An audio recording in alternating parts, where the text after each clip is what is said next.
এমন হয় যদি আজকে আমরা শুধুমাত্র ঘুষি দিয়ে এনিমি মারার চ্যালেঞ্জ করি, তা আবার সোলো ভার্সেস স্কটের মধ্যে। এর জন্য আমাদেরকে ক্যারেক্টারগুলোকে সিলেক্ট করতে হবে। এখানে নেওয়া লাগবে কি ক্যারেক্টার নেওয়া যায়, মাকড়সা ক্যারেক্টার। মাকড়সাটা কামড় দিব আর দিব মাথার মধ্যে ঘুষি। তো ঘুষি ক্যারেক্টার কোথায়, এই যে পাইছি। এখন লাগাও স্টার্ট। তো গাইজ ফাইনালি বিমানের মধ্যে কমলা সুন্দরী। এবারে তুমি কি সিঙ্গেল, আমিও সিঙ্গেল, আমরা দুজনে মিলে ইটিস পিটিস করি।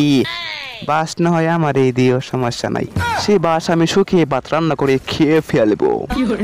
তো গাইজ যাই হোক, এখন আমরা সরাসরি ফ্যাক্টরির মধ্যে ল্যান্ডিং করব, কারণ ফ্যাক্টরি হচ্ছে আমাদের ইমোশন। এইখানে কতই না ঘুষা। ও আমি তো ভুলে গেছিলাম গাগো, এখন আর সে দিন কালটা নাইকে। বাল মনটা খারাপ হয়ে গেল গা। ফ্যাক্টরির মধ্যে আনা দেখে মনে করছে তোমাকে ফেলাইতে প্রিয়াম না। হ্যাঁ 5 বছরের